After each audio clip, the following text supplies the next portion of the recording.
Once upon a time, there was a miller's daughter named Gladys who would spin straw all day long and sit up nights thinking of how she would like to be famous.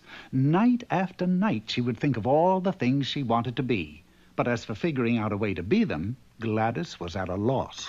Oh, to be famous. Just then, a strange little man appeared before her. Little lady, I can make you famous overnight.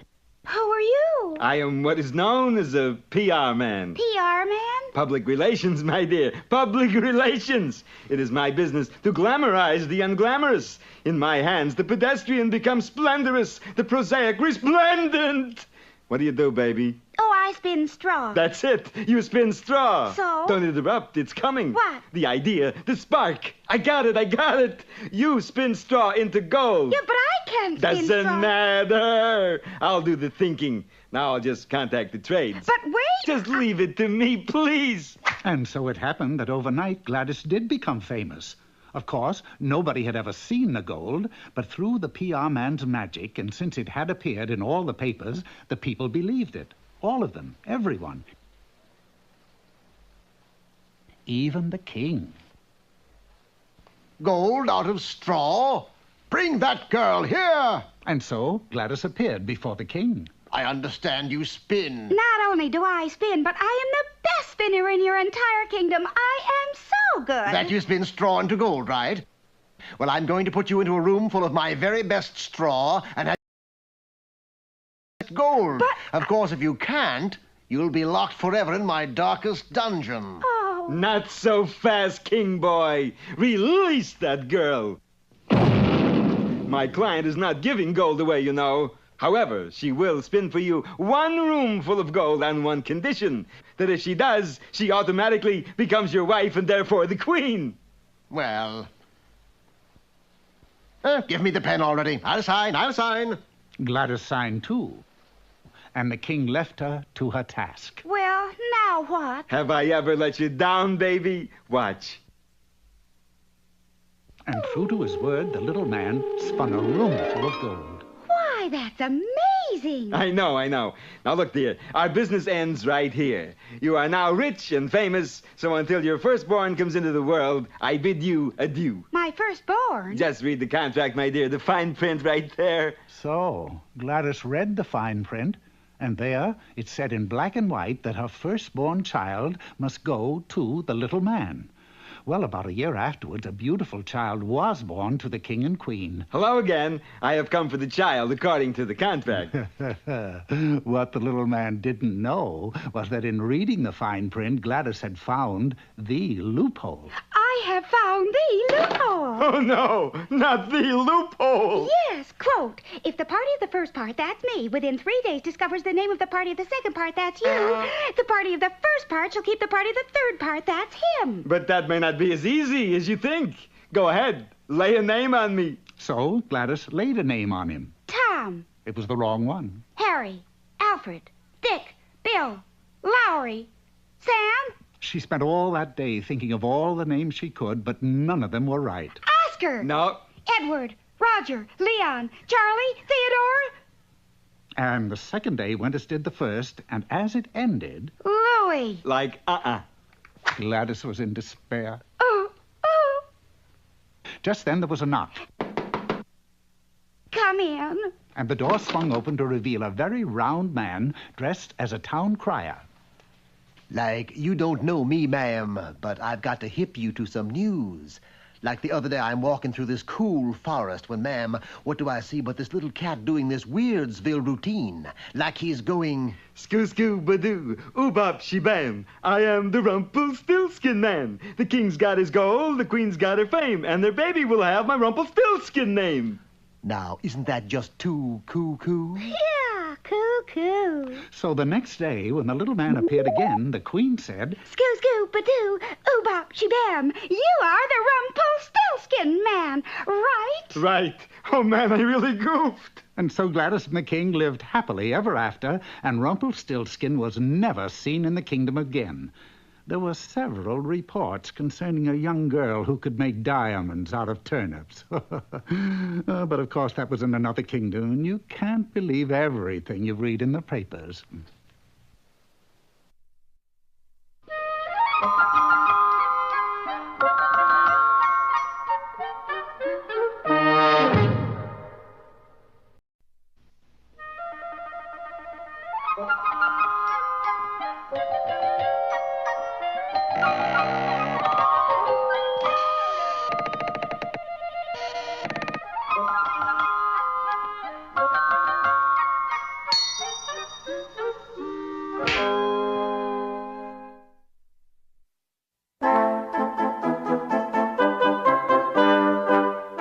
Once upon a time, in the little kingdom of Levittown-on-Thames, there lived a man named Galahad, Harry Galahad, the world's most famous clown. Retired. With him lived his wife Bessie and their newborn son.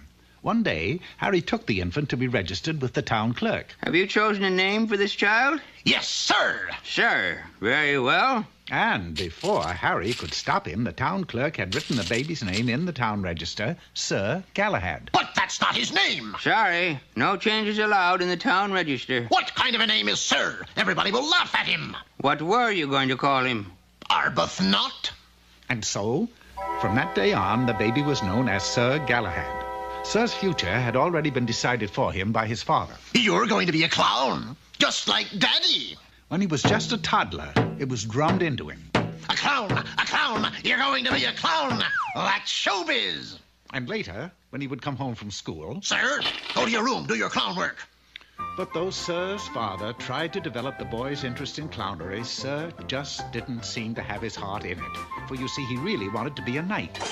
Each evening when he went to bed, Sir would dream of being a knight. Or at least he tried to dream of being a knight, but somehow he always wound up as a... you know what. One day, his mother took him on her knee. Sir, honey, don't you want to follow in Daddy's footsteps? After all, he's a great clown. You can say that again. Well, what do you want to be? Sir was quick to announce his secret ambition. Knights of the Round Table. You want to be a round table? A knight. I want to be a knight. What? Sure. Knights get to wear armor, Pop. Ride white chargers. Save lovely damsels from dragons. Wait a minute. You want to ride a charger? Uh-huh. Save damsels? Uh-huh. But I used to do that 3 times a day in the circus. See, that's showbiz. I'd climb the ladder, they'd throw the water on me. Where'd he go? Away. Oh, Bessie, where have we gone wrong? But that night, something wonderful happened to Sir. As usual, he tried to dream of being a knight, and this time, he made it. I'm a knight.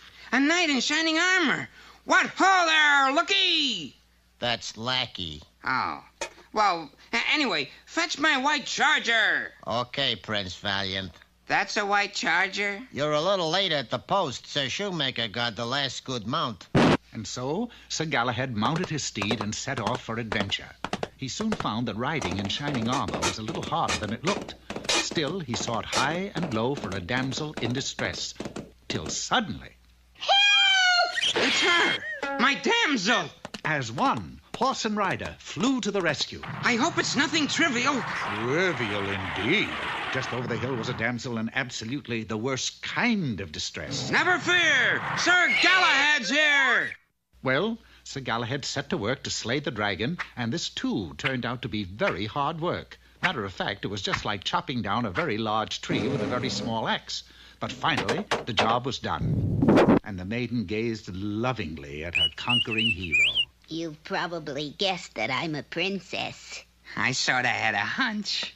And, as you'd expect, when Sir took the princess home, her father, the king, was so impressed that he gave Sir his daughter's hand in marriage. Well, now that you're one of us, take off your hat to the house. Yes, Sir had been a hero, but now he was just a relative. The king gave Sir and his bride a down payment on a small place of their own, and before long there was another little knight to feed, and another, and so on into the nights.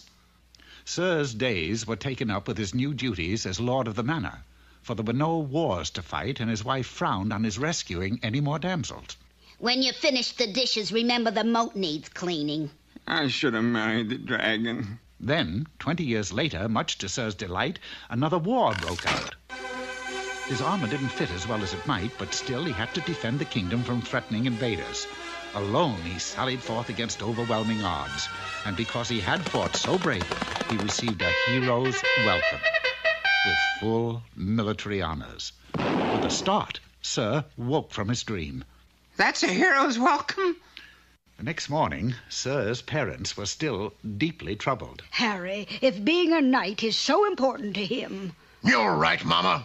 A knight he's gonna be. And with our blessing, we'll send him to... Be a clown, da-da-dum, da-da-dee. Look, one hand, ha-ha-ha-ha! But, sir, yesterday you wanted to be a knight. And today you're a clown. Well, like you always say, that's showbiz.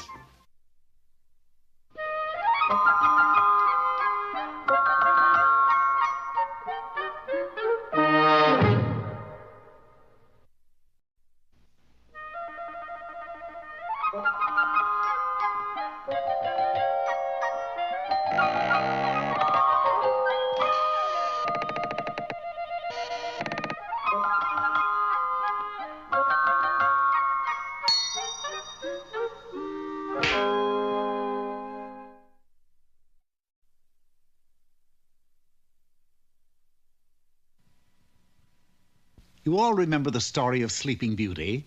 How as a baby she was put under a spell by a wicked fairy, how when she had grown up she pricked her finger with a needle and fell into a deep sleep from which she could be wakened only by a kiss. You remember, too, how a fence of thorns grew round the castle to prevent anybody from entering. Anybody but me, that is. And just who are you? A prince, naturally. Don't you see the robes, the crown? You want to see my ID card? Well, how do you propose to enter the castle? Easy. I haul out my trusty broadsword and... They don't make broadswords like they used to. Well, the prince was distraught. What was he to do? I'll show you. These they make like they used to. The prince made straight for the tower room. Sleeping Beauty, I've come at last. With one kiss, I shall waken you and... Wait a minute. Awake, she's just another princess. Asleep, she's a gold mine. I can see it now. Sleeping Beauty comics, Sleeping Beauty hats, Sleeping Beauty bubble gum, and biggest of all, Sleeping Beauty Land. Sure enough, the castle was soon made ready as a great tourist attraction. There was Moat Land. Have your X-coupons ready, please. Have your X-coupons ready. There was Entrance Hall Land. Y coupons, please. There was Stair Land. That's a Z coupon, folks. A Z coupon. And, of course, Sleeping Beauty herself.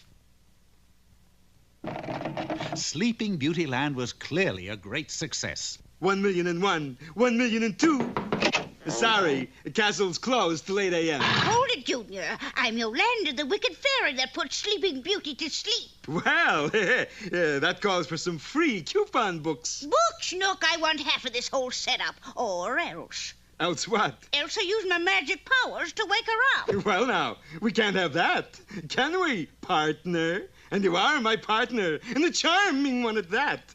Now, wouldn't you like to see some of our Sleeping Beauty Land? Why not? Just step this way to Dungeon Land. My, this is spooky. Well, it's very popular. Some people stay here for a long, long time. How does it work? Well, I put these around your wrist, you see? Yes? Then I leave. Well, have a good time. I'll see you in a couple of years, kid. So, once again, the prince was in business for himself. 1,064,000, 1,065,000. Hiya, honey. You're back. You broke the chains. Yeah, they don't make them like they used to. Well, partner, how about trying our special submarine ride? Keen. The cement is just a safety precaution. The city makes us do it. I like the way it squishes between my toes. It's quick drying, too. There. Not squishy now, is it? If I like this one, can I go again? I'm afraid not. It's more of a one-way ride. So the prince was once more without a partner. 4,002,000, 4,003,000. Hello, I'm back. That inside was more fun, especially that first part. But- Imagine half of all this is mine. Yes, including the souvenir sales. Souvenirs? How much do they sell for? Well, this one is 75 cents. This one is $1. This Sleeping Beauty cowboy lasso is only $1.69. Now, let's see. Carry the 4 and... Say, you're in luck, little lady. I am. You betcha. You also get the official Sleeping Beauty Land moon rocket as a bonus gift. Goody. I've always wanted a rocket. And the clever prince had apparently solved his problem. But soon he had another one. For the next morning, the crowds outside the castle were smaller, and the next day, smaller still. Clearly, Sleeping Beauty was a slipping beauty. And the prince was very sad indeed. Then, suddenly... Hiya, sweetie. I'm back. And was that ever a ride? Well, you can have the whole thing back now, Toots. Sleeping Beauty Land is a flop. Now, wait a minute. She's been asleep for 20 years, right? Right. Maybe people would pay money to talk to somebody who's been asleep for 20 years. You mean... Yes, we just wake her up. We'll make a fortune. Go ahead and do it. Who, me? You put her to sleep, didn't you? Well, frankly, no. I'm not really a wicked fairy. I'm just wicked. But then how... Easy. You kiss her. You're a prince, aren't you?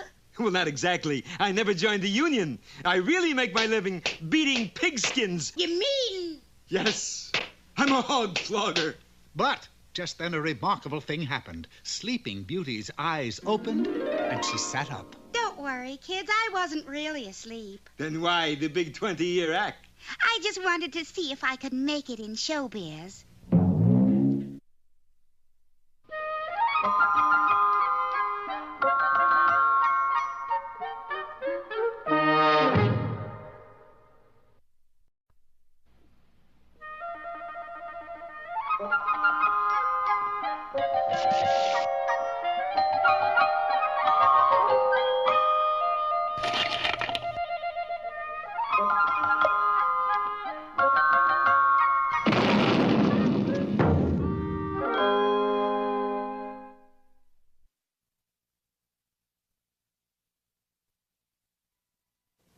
Once upon a time, there was a beautiful but wicked queen. This queen would stand before her mirror for hours admiring herself.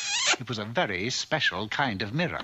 Mirror, mirror, coin machine, am I still the cutest queen? You're still the best, but wise up fast. Snow White will soon go whizzing past. Snow White? Where can I find her? With dwarfs she dwells, those sawed-off mugs. And by the way, stop using slugs. And the queen got a poison apple to take to Snow White, an apple that would make her the victim of sleeping death.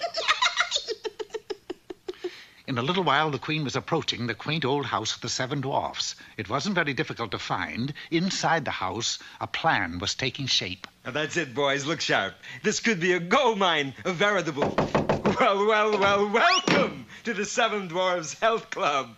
Looks like you got it just in time. Build it up, take it off, make it firm. That's what I always say. A sign here for the lifetime membership. Will you do that? Wait a minute. Where's Snow White? I've got a little something for her.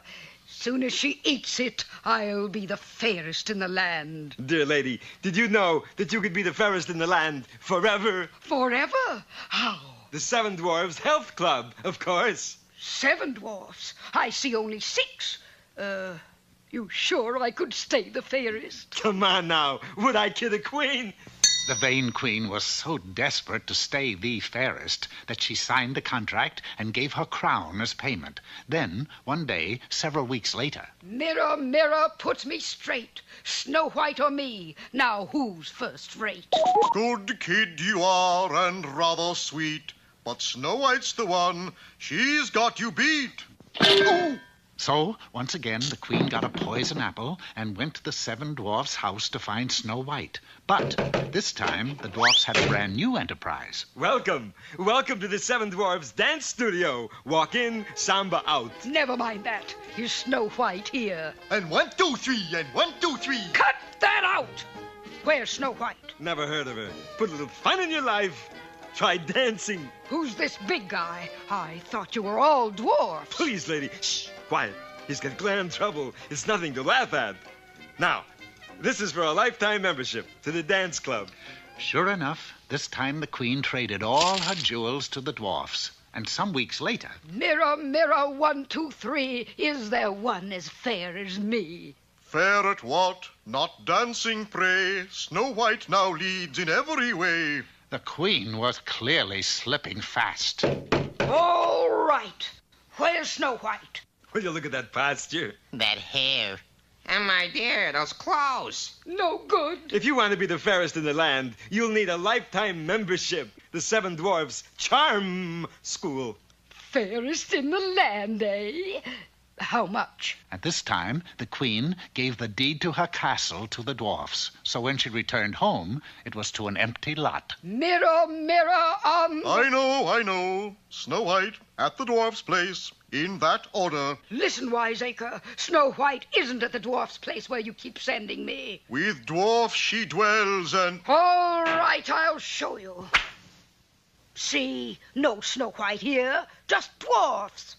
Oh, will you look at that poor woman? A B1 deficiency. Now, how could you ever hope to be the fairest with improper diet? Improper diet? No, not meats. No yogurt. No wheat germ. But I have nothing left to pay for anything. You need the Seven Dwarfs health food plan. Do you what? Just this mirror. That's all I have left. That's all? Okay, we'll take it. Here, and your health food plan starts with eating these apples. So the wicked Queen wound up with nothing but her own poison apples. But suddenly... Pardon me. Do you have a pay mirror I can use? Right over there. Is it a local? Mirror, mirror on the wall, who is the fairest of them all? Snow White is the fairest one, but getting there is half the fun. Oh, goody, goody, goody. That's me. I'm Snow White. No, there really is a Snow White? Get ready, boys. Another pigeon. And if you want to stay the fairest, you'll need a lifetime membership in the Seven Dwarfs Health Club. 7 dwarfs? I see only 6. Isn't there a 7th one? Well, certainly there is. Meet Max. He has the most important job in our whole operation. Yeah. And boy, it's stuffy in there.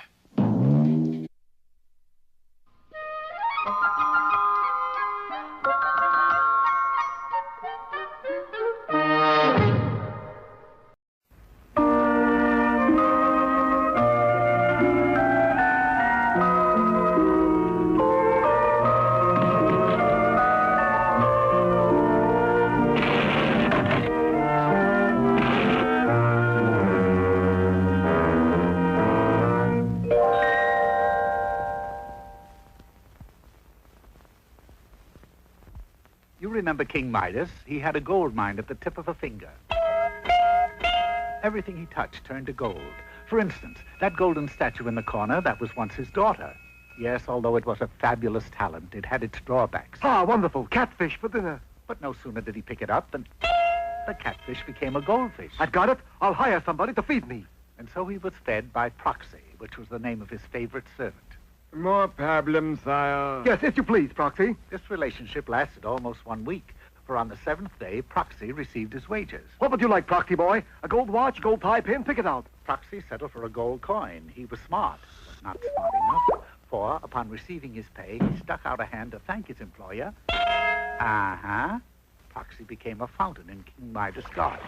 Now, unknown to many people, myself included, King Midas had a son. My boy, why is it we never spend any time together? You think I want to wind up like Sis? No, Dad. I think it's best that I leave home. Oblivious to his father's pleas, young Midas packed a suitcase, a golden one naturally, and left the castle in a heavy coach, heavy because it too had been turned to gold. The boy enrolled at a large university and majored in dentistry. Every so often he would hear from his father. Who's the letter from? From my dad. How can you tell? The envelope. It's 14 carat. The boy studied hard and was so intent upon graduating, he failed to notice a change in himself. Anyone have a pencil? Here. He took the writing instrument and it turned to gold. Not the best gold, mind you, but gold nonetheless. The darn thing won't write. Where you get this gold pencil from? Wasn't gold when I gave it to you. He shrugged it off and went back to his books. As you can see, he had inherited his father's golden touch. It began in small ways, like the pencil incident, but manifested itself on graduation day. You are not only our school valedictorian, but you got brains too, boy. It is with the utmost pride and honor that I hand you this scroll. Oh, thank you, Dean. The scroll changed to gold, and the dean went that way too. Dean, speak to me. Oh, Dean, what's wrong? Oh, Dean, you look dizzy, Dean. Aware of his dreadful legacy, but still a dentist at heart, the sorrowful young man opened up an office and went into business. Brushed him twice a year, eh? That's what I'd say. Oh, by the way, who put all those gold teeth in for you? What gold teeth? Horror of horrors, he had unknowingly transformed all the man's teeth into gold. In fact, it wasn't long before all his patients were likewise equipped. All I wanted was an extraction, not a gold mine. My boy, it's good to see you again. How can you say that after what you've done to me? What have I done? What have I done? Where have I gone wrong? You have created a finster. You mean monster? I know a guy named Finster who's a monster. They had a father and son discussion during which the boy displayed his prowess by turning various things into gold. And now I have a good mind to touch you. Oh, dear Dad. You do that to your own father? Well, you did this to me, your son. King Midas spoiled what might have been a golden opportunity by talking his offspring into visiting an old witch who lived on a hill. Go away. I have a spell to get out by noon. But my dad said you would be golden touch me. Oh, very well. Sit in a chair and I'll be right with you. The only chair in the room was a genuine Louis XIV, the witch's pride and joy. He touched one arm. The chair was transformed into gold, and because of its sudden gaining of weight, plunged through the floor. Why, you little... Oh, I tell you, an angry witch is the worst kind, so the son wasted no time in beating a hasty retreat. If I ever lay my hands on you... Returning to his dentist's office, the crestfallen lad pondered his fate. That's when a voice spoke from the chair. I should like a gold filling, young man. Sir, if I so much as touch one tooth, your entire set of teeth will turn to gold. That's fine by me, Jack, and in return I shall tell you how to solve all your problems. How do you know about my problems? I've been listening to the story. Oh, He went to work, which simply meant that he touched one molar. there you are. You now have a mouth full of gold. Wonderful, wonderful. Now listen closely. Here is how you can put your golden touch to good use. The dental office has been for rent for many, many years. You see, the boy took the stranger's advice and got out of dentistry altogether. What did he go into? Well, that's his place of business there, that little shop beside the river with the sign that says Junior Midas, locksmith. But I don't understand. What does a golden touch have to do with being a locksmith? What's the matter? You never heard of Goldilocks? And now, on with the show.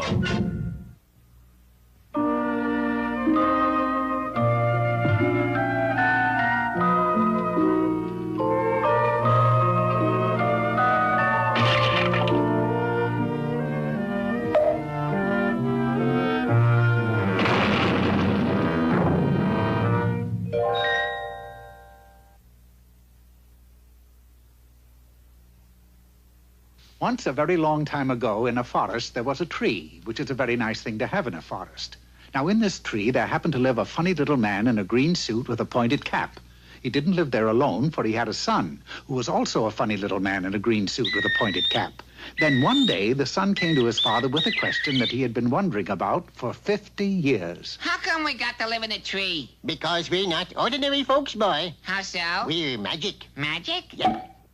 How so? Well, you know how sometimes folks get into trouble, and then they meet a funny little man who makes a deal to help them out, and he does little magic, and then later on they write a fairy tale about it? Yeah?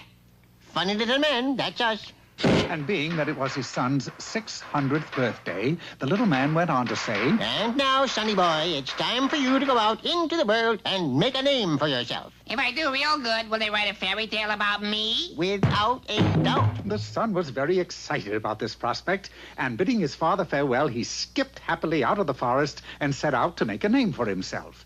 In the village nearby, there was a miller who was very poor, but as luck would have it, he had a very beautiful daughter. Now, it so happened that one day, the miller had occasion to speak to the king. I got a daughter who can spin gold out of straw. Spin gold out of straw? Yep. Bring this girl to my castle tomorrow, and if she can do as you say, I shall take her for my bride. Good day. Father, what did you tell him a thing like that for? So that he'll marry you. We can live in a palace in comfort. But I can't spin gold out of straw. You know that. Yeah, I know it, and you know it. But the king doesn't know it. And we sure won't tell him. The next morning, the king placed the unfortunate miller's daughter in a room of the castle with a spinning wheel and a stack of straw. Now spin that straw to gold, or else. Thereupon, he carefully locked the door, and she remained alone. I don't want to be, or else. No! She began to softly weep.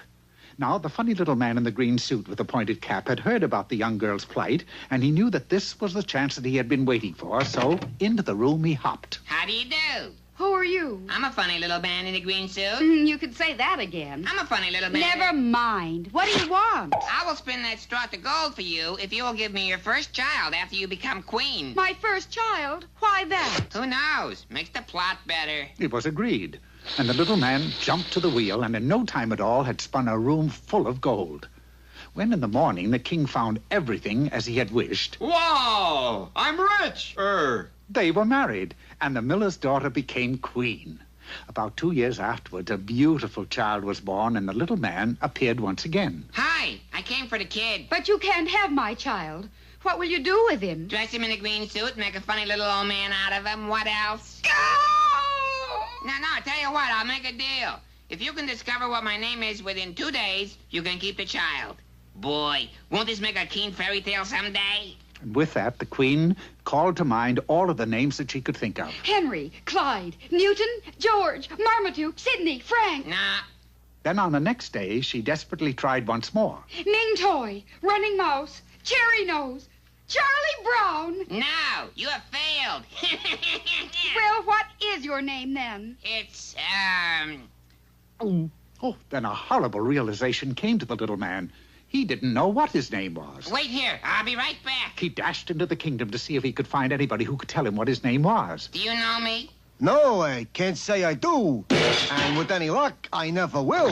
He asked everyone he chanced to meet, but nobody could tell him who he was. Finally, out of desperation, he went to an old wise man who lived in a hole in the ground. No, I don't know your name, but I know how you can find out. Tell me, quick. Get yourself a mailbox.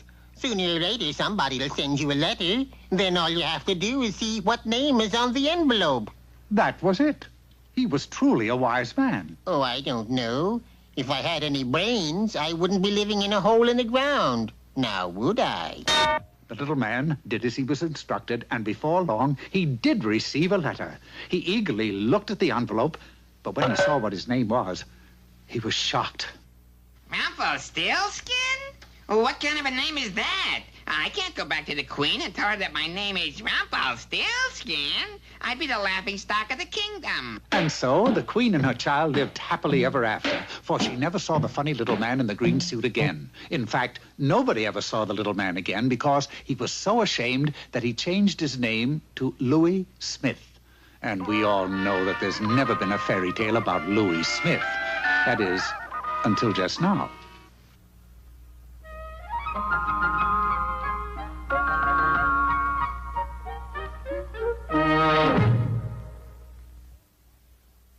There's more fun to come after these messages.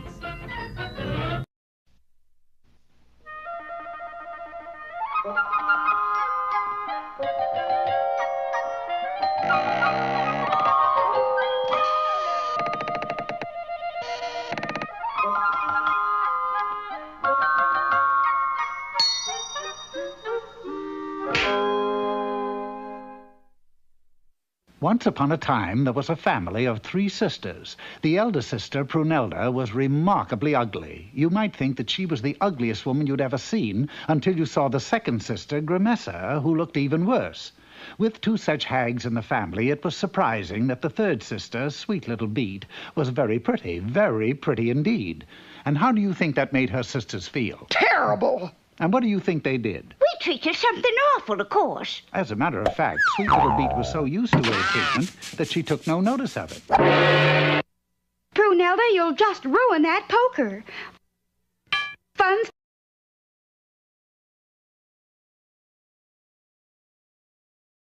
They played ball with her. Okay, put her over.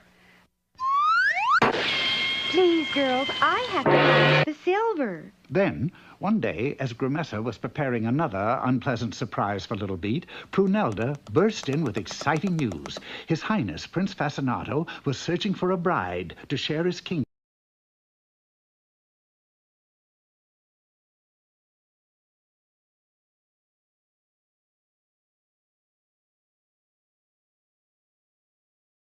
No one could see him. If he picked up a bowl, you could see the bowl move. If he ate, you could see the food disappear, but you could not see where to.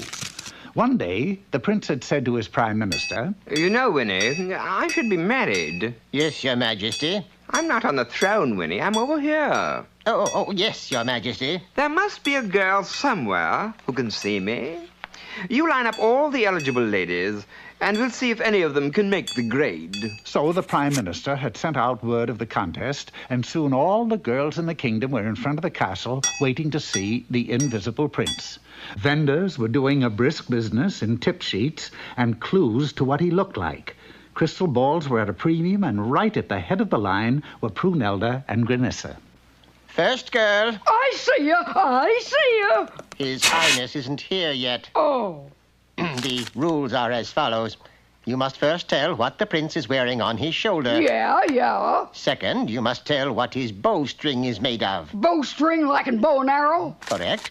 And remember, in case of a tie, duplicate princes will not be awarded. If I guess those two things, you'll marry even me? Even, you. I could use that kind of a break. And the Prime Minister pulled aside a curtain at one end of the room. I see you, sweetheart.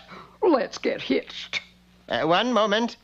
What does His Highness wear on his shoulder? A gold oak leaf cluster and a tattoo that says, Remember the Maine. Wrong. Now, what is his bowstring made of? Catgut. Next. The next contestant was Grimessa. Yoo-hoo, honey. I see you. Not me, madam. Him. What is on the prince's shoulder? Two kumquats and a bald eagle with a flag in his mouth. Next. All day long, the girls of the prince. Nobody succeeded. When the two ugly sisters returned home, they were very sad, of course. But when sweet little Beat announced that she was going to try... Little peanut like you. You're crazy. Not crazy enough to stay in this house anymore. You mean you're mad because we treat you so mean? No, I just can't stand all that ugly anymore.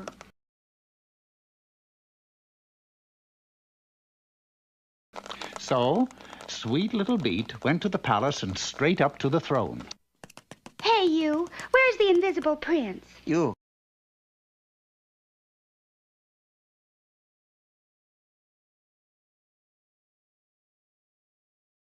It's close enough. And what is his bowstring made of? Is that his bowstring? Looks more like the Milky Way.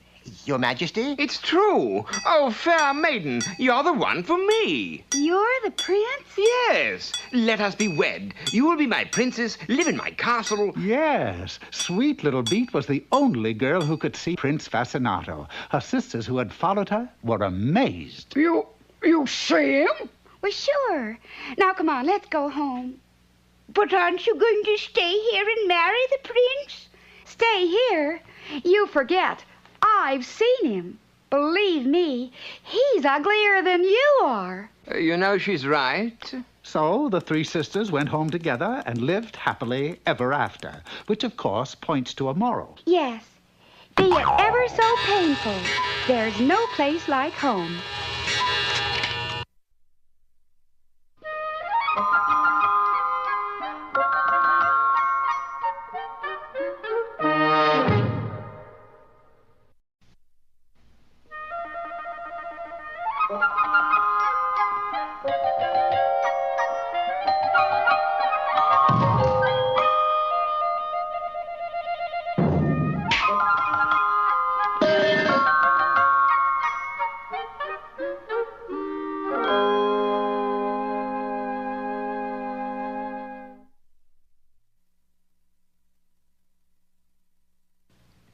Once upon a time, there was a little tailor, a very little tailor. To be exact, 4'2", eyes of blue. Oh, how he wished he were a taller tailor. Yeah, about 9 feet tall. The reason was that being so small, he was constantly being picked on.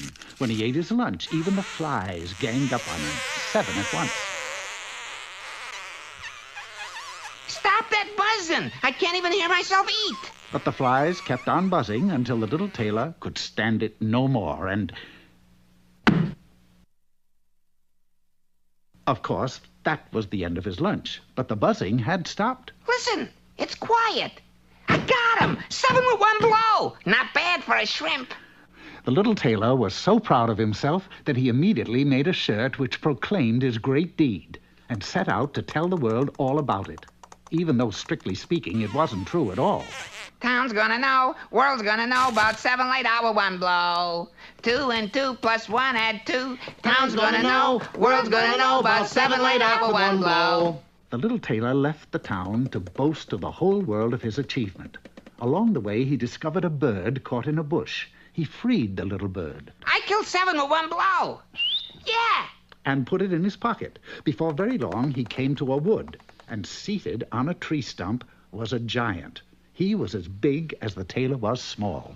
Too tall or not too tall? That is the question. Excuse me. A chance to shrink? Aye, there's the rub. Excuse me, Bard.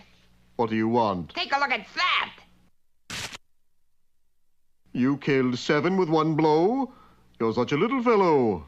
But then I'm so tall. Perhaps you did. Would you believe I was a 3-pound baby? Listen, I killed 7 at 1 blow, and you better believe it. What? Put me down! All right. Let's see just how strong you are.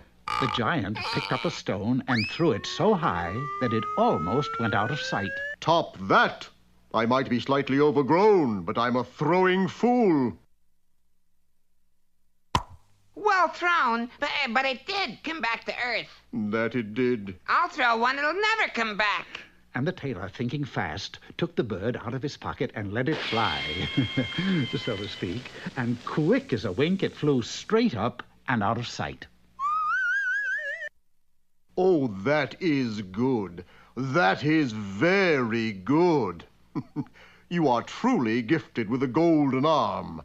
Let us be friends. And so they became fast friends. You know, I have a feeling, Giant. My name is Ralph. Well, I have a feeling, Ralph, that we're going to come to an enchanted castle. And in this castle lives a beautiful princess who will become my bride after I perform 3 tasks. Little tailor, you are out of your mind. But just then an enchanted castle did appear. Oh, dear me. You there in the T-shirt. Stay where you are. I have a task to pick with you. My goodness. Not only have you killed 7, but you've captured 1 alive. Well, he didn't. I mean, I'm not... Shh! Don't be rude, Ralph. For taming this creature... Creature? You shall indeed marry my daughter, after you have performed 1 task. See, you were wrong. You said 3 tasks. Well, it usually is 3 tasks, but since no one has ever come back from the first one, I've forgotten the other 2. Well, didn't they have something to do... Ralph! What is the 1 task you want performed, Your Majesty? In the wood lives a unicorn. You must capture it. So the little tailor and Ralph set out for the wood. They proceeded very quietly. There it is! The unicorn! This way, this way! That way, head it off! I got it, I got it! That's me you got. There it goes. So eventually it was Ralph and not the tailor who caught the unicorn. And do you know what? It wasn't a unicorn at all, but the king's daughter and the most beautiful princess you ever saw. She was, however, a little tall for the tailor. Would you believe I was a 3-pound baby? And so Ralph and the princess were married and lived happily ever after. Oh, and what happened to the little tailor? Well, he stopped his boasting, he went back to his town and became a very good tailor indeed. Then one day, he met a lovely girl who was also 4 feet 2. Would you believe I was a 16-pound baby? And the little tailor married her and was perfectly happy and content. The motto is, you don't have to be 9 feet tall to feel 9 feet tall.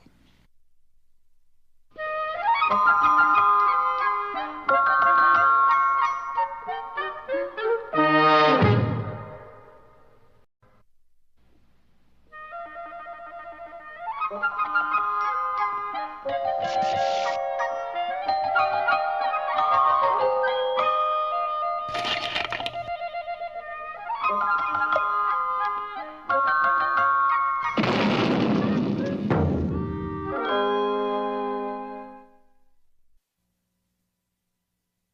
upon a time, there was an easel painter.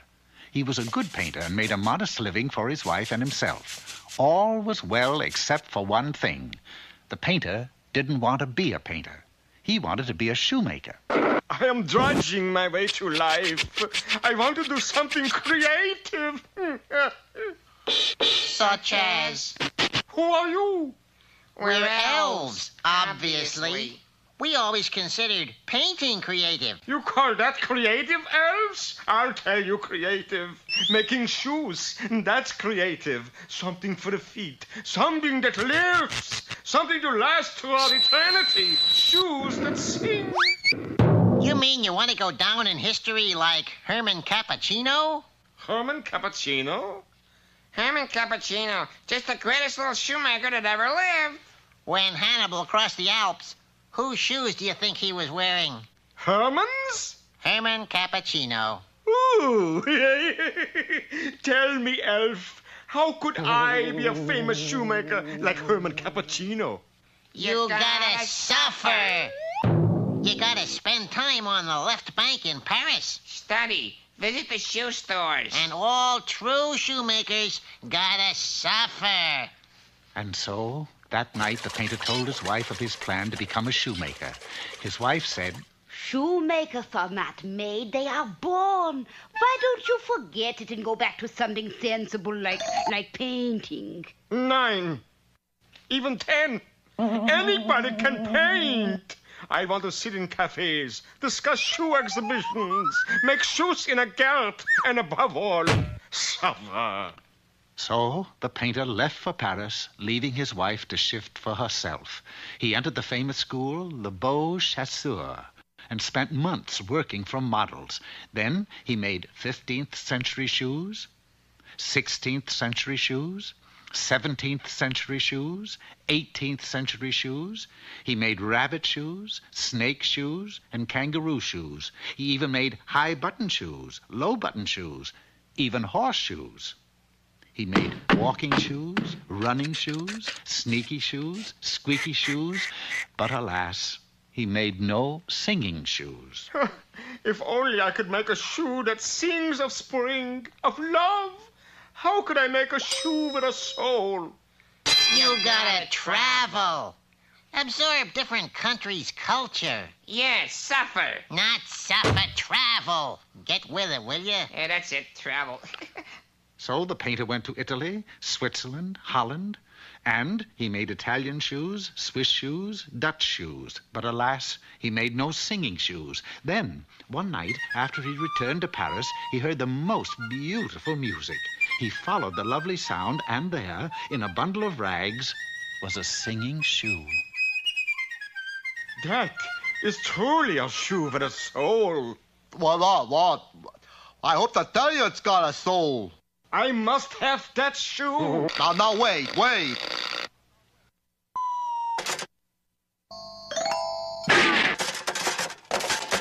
A fine way to act. I just wanted to know where he bought them. We could have told you that. He bought them in Elvesville. Elvesville? Why, that's my hometown. What am I doing suffering around Europe when I could be home learning to make shoes that sing? So the painter left for the town from whence he had come, Elvesville. He found that everyone in Elvesville was wearing the same exquisite shoes that he had found in the bundle of rags. Where did you buy those exquisite shoes? 2311 South Budlong. You turn left at the next... You don't have to tell me. That's my house. And sure enough, when the painter got home, he found the walls of his cottage lined with exquisite shoes, all singing merrily away. And who did he find sitting behind the cobbler's bench but his wife? Why didn't you tell me you made exquisite singing shoes? You never asked me. So, From that day on, the painter went back to his easel. Eventually, it happened that his paintings started selling like hotcakes, and he became a very famous painter indeed, and his paintings hung in all the famous museums in Europe. But he never did become a shoemaker, and he had to be content with just being a very wealthy man. Which just goes to prove everybody can't be a Herman Cappuccino. Yeah. Whatever that means.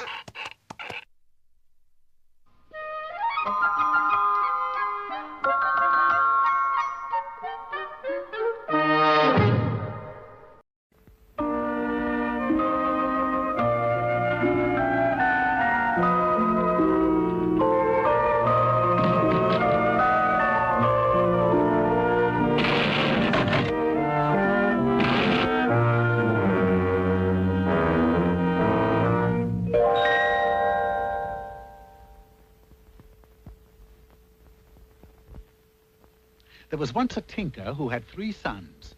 Every morning he would leave his sons at home to go and find something to tinker with. Now be good little boys, especially you, Nat. Nathaniel was the youngest and also the most rebellious.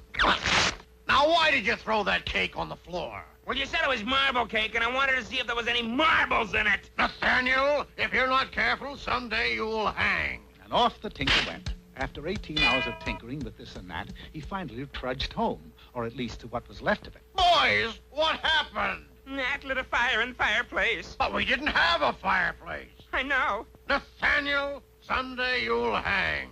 Well, the years went by as they have a habit of doing, and the sons grew older and wiser, all except Nat. He grew older, but definitely not wiser. Would you mind telling me why you hooked up the cow to the reducing machine? I wanted a milkshake. Nathaniel! I know, Pop. Someday I'll hang! Now, you might think that a tinker's lot is a poor one. Far from it. On Christmas Eve, he showed his sons a strange-looking music box. Merry Christmas, boys. Nathaniel not only opened it, but he bashed it against the wall, and there, standing amidst the rubble, was a little old man with a beard, 2 inches tall. The man, not the beard. I am a sprite who has been locked inside that music box for 100 centuries. Have you ever been forced to listen to 80 million choruses of the Mainstein song? But if you're a magic sprite, can you perform magic? I shall do better. Tinker. Huh?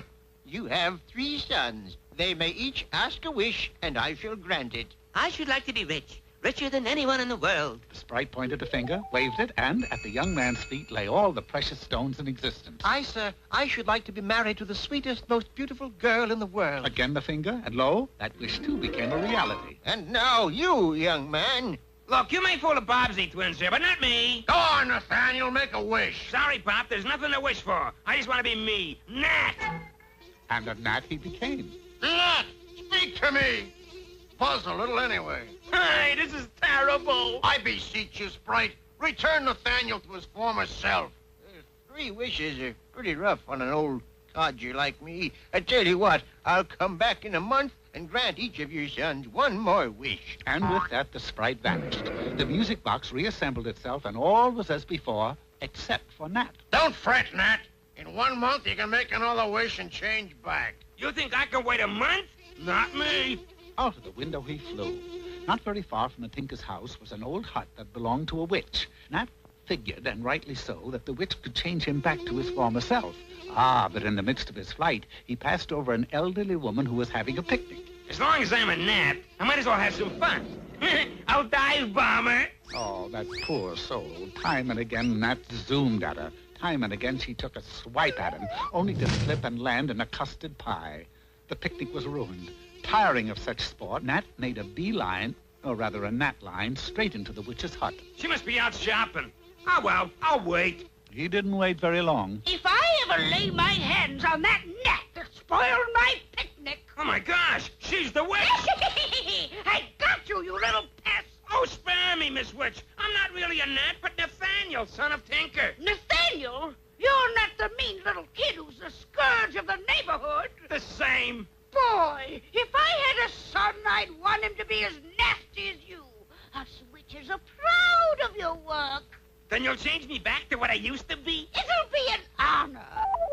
A wave of a magic wand, and it was done. Nathaniel returned home to his overjoyed father and picked up where he left off. Who Who threw the cat through the window? I did, Pop.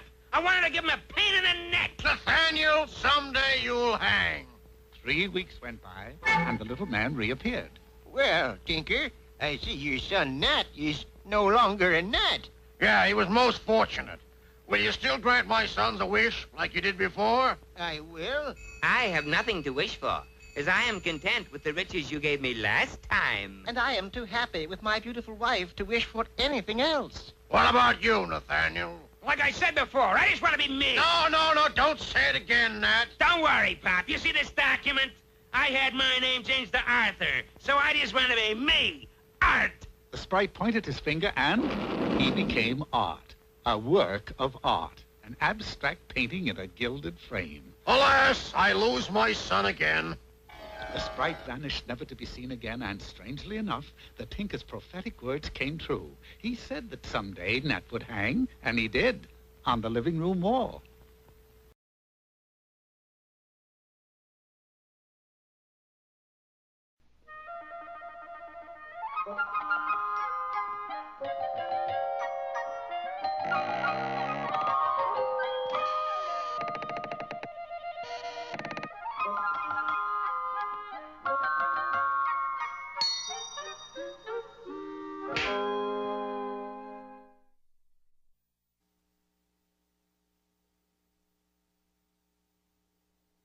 Once upon a time, in a castle high on a hill, lived a rather peculiar king and his beautiful but unmarried daughter. The knights of the kingdom were always seeking the daughter's hand in marriage, which annoyed the king very much. So he consulted with the royal contractor and ordered him to build a mountain of glass. That's right, smooth, shiny glass. Then, with a derrick, he had his daughter hoisted carefully into the air and placed on top of the glass mountain with a golden apple in her hand. Any suitor who could get to the top would gain the hand of the princess and the golden apple. But let's face it, that was going to be a pretty impossible thing to do. But our story is about an enchanted frog, remember? This frog's name was Filbert, and he lived with his mother and brother, Frank, in the forest. Every evening, all the animals would come to hear the frogs sing their song. There's a little like the frog in all of us, in all of us, in all of us. There's a little like the frog in all of us, no matter who you be. My, they were a very happy family, until one day when Filbert started to grow. He grew, and he grew, and he grew, until he was the world's only 5'8" frog. But this means I'm not a frog at all, but an enchanted prince. I'm just afraid you'll have to carry on as a duet instead of a trio, for I must seek my fortune in the outside world. You do understand, don't you, Mama? I am an enchanted prince. You're a big fat frog who has grown too big for his pond, that's what you are. It's a frog-eat-frog existence in the outside world, Filbert. Oh, what do you know about it, Mama? After all, you're just a frog. You don't understand royalty. And so Filbert made his way to the outside world. Pardon me. Oh, my goodness, a 5'8" frog. But I'm not a frog. I'm an enchanted prince. Just because I'm green all over and... And so, with a brand new suit of clothes, Filbert continued on his way. All this time, the princess had been sitting patiently at the top of a mountain of glass. She still had plenty of suitors, but the mountain was as slippery as ice, remember? And getting to the top was a difficult task indeed. In fact, there were those who claimed it was well-nigh impossible. Still, a princess and a golden apple aren't to be sneezed at, so the suitors kept on trying. But they really weren't very good at it. That king is a nut. It just can't be done. Oh, I don't know. Who are you, stranger? And what are you hiding with that false face? This isn't a false face. It's my face. Nonsense! You're up to something. After him, men! And the knights chased Filbert around the mountain, first clockwise, then counterclockwise, then both ways at once. There was nowhere to go but up. So up Filbert went. Oh, brave prince, at last you've come. Now I can leave this cold mountain of glass. Remove your false face so that I might see the hero who rescued me. What's that on with, glue? But, fair lady, this is my real face. It is? Mm-hmm. My father's a nut. He has me sit up here in all kinds of weather, waiting for what? Some frog-faced knight. You can have the golden apple, but I'm leaving. And the princess leaped off the mountain of glass and fell directly into the arms of the royal contractor who'd been waiting for just this chance. The happy pair ran off to get married. When the king saw what had happened, he was furious. Not only had a mere frog conquered his mountain of glass, but his daughter had run off with a commoner. I want that frog shot at sunrise. Uh-oh. So poor Filbert was sent to the king's dungeon to await the firing squad. Oh dear, this is a frog-eat-frog world. He thought of those happy days when he was just a plain frog, sitting in the sun, playing, singing, jumping. Jumping! That's it! The next morning, at sunrise, Filbert was led out to the wall. Ready! Aim! Fire! By George, men, we obliterated him. There's nothing left of him but his blinking clothes. Meanwhile, back at the forest, Filbert's mother and brother were waiting sadly. Suddenly, they heard a familiar sound that came closer and closer. That's Filbert! Hiya, Mom! So, Filbert found it was really better to be a big frog in a small pond than a small frog on a big mountain. And besides, who can eat golden apples?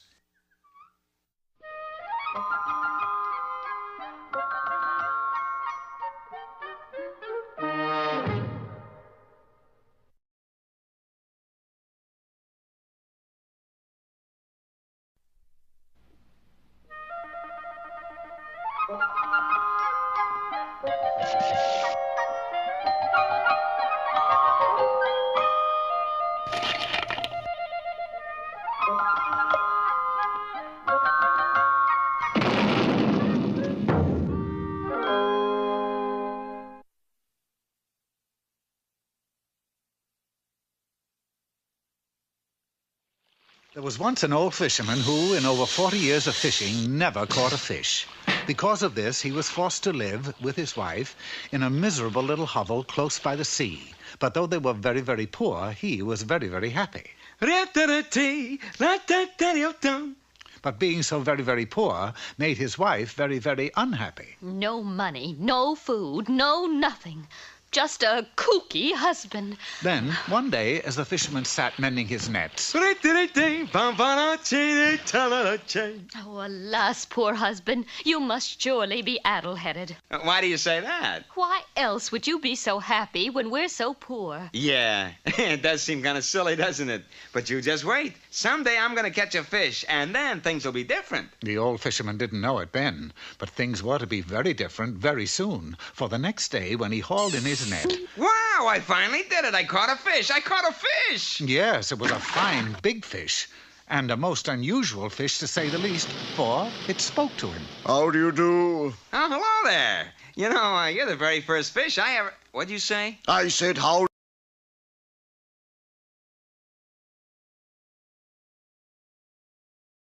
That's why. But I can, and I'm asking you, please, let me go. The fish pleaded so hard, and the fisherman was so shocked at hearing the fish talk that he did let him go. Then that evening, when he returned to his hovel... Catch any fish? Yeah, nice big fat one, but I let him go. Let him go? Why? He asked me to. Oh, well, as long as he... What? The fish asked you to let him go? Yeah. Certain now that her poor husband was more...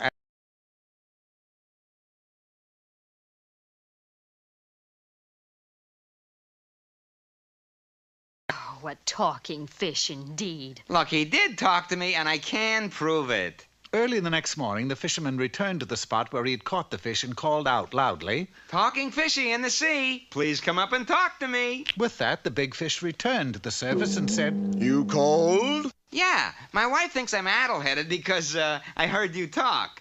Please come home with me so I can prove you do." "Very well. You did me a favor, so I shall return it. Let's go." The fisherman quickly took the fish back to his hovel, but his wife was nowhere to be seen. So he put the fish into their bed to keep him warm and set off in search of her. A short time later, the wife, who had been out collecting seashells by the seashore, returned, and seeing what she thought to be her husband in the bed... Lazy lout, what are you doing in bed? You should be out fishing. I beg your pardon, madam, but I am not your husband. I am really... A talking fish. That is correct, madam. Eek! The poor woman's hair stood on end.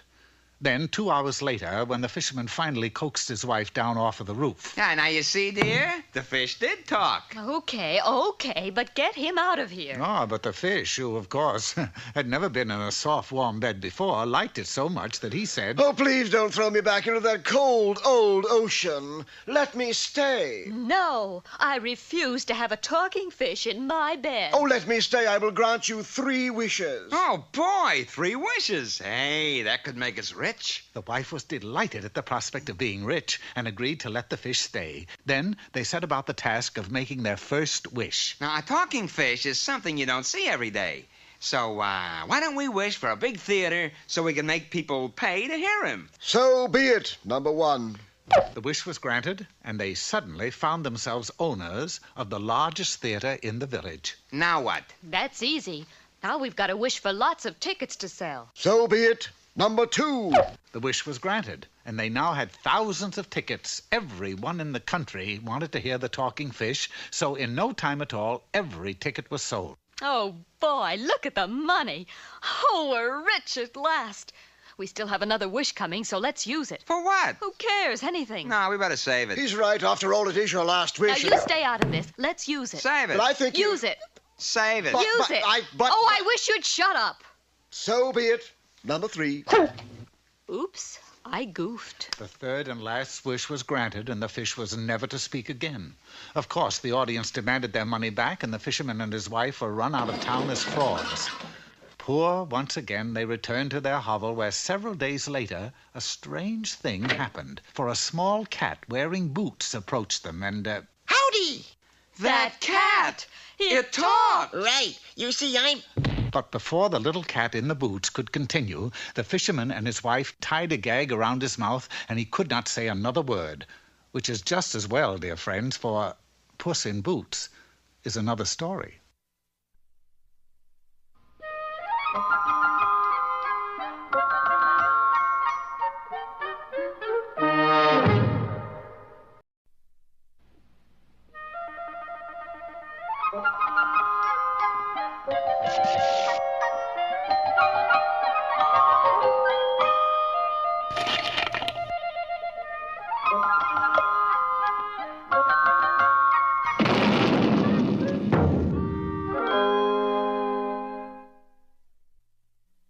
Once upon a time, there was a shabby little fisherman.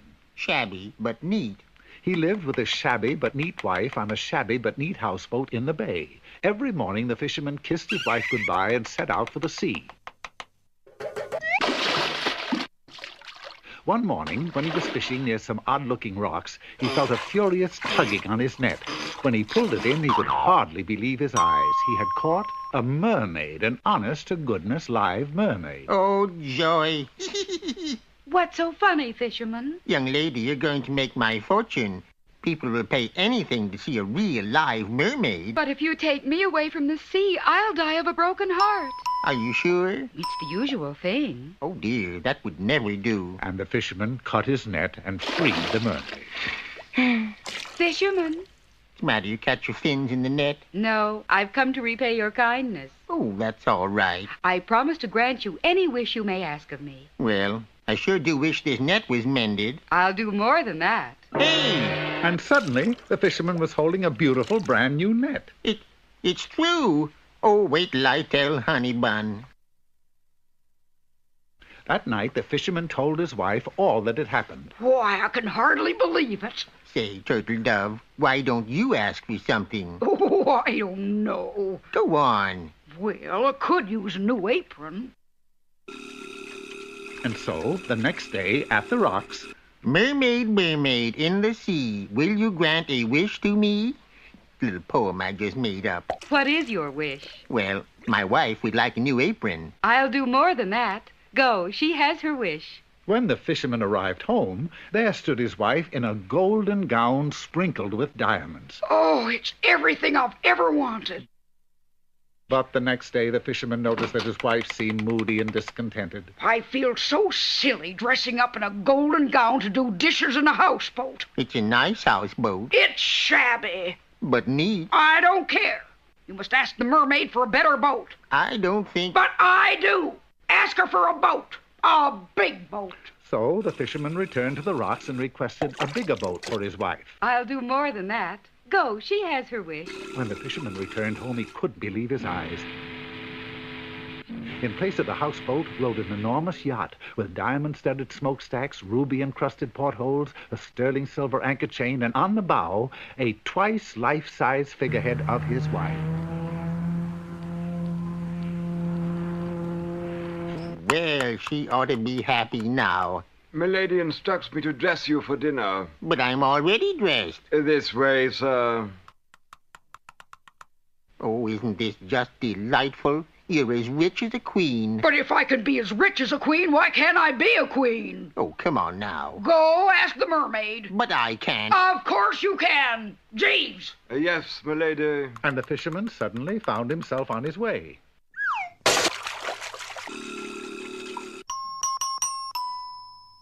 You rang. It's my wife again. She wants to be a queen. A queen? Silly, isn't it? I'll do more than that. Go, she has her wish. Well, this time, when the fisherman returned, the yacht was gone, and in its place was a solid gold royal barge. On the shore, he could see a fabulous palace. Oh, I'll bet Sugar Plum is tickled to death. Kneel, knave, for Her Highness Queen Cleopatra. Cleopatra? Her name is Gertrude. Silence! I have another wish. Oh, no. If I can be a queen of the earth, why not queen of the universe? Tell the mermaid I want to be a goddess. No, I'm not going to... Well, if you insist, sweetie pie. Mermaid, you who... She wants to be... Oh, I just can't say it. A goddess? Uh-huh. Nearly all your wishes have been heard. Have you no wish of your own? Why, yes.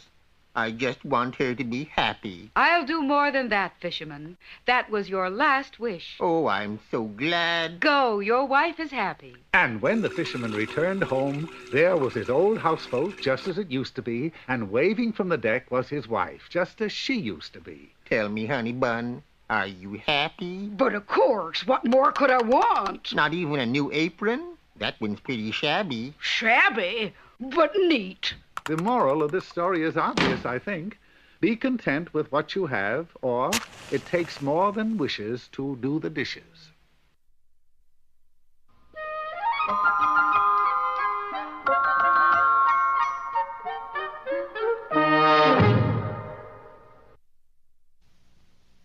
Today's lesson is mighty important, remember? Bullwinkle is a... Not that lesson. This lesson.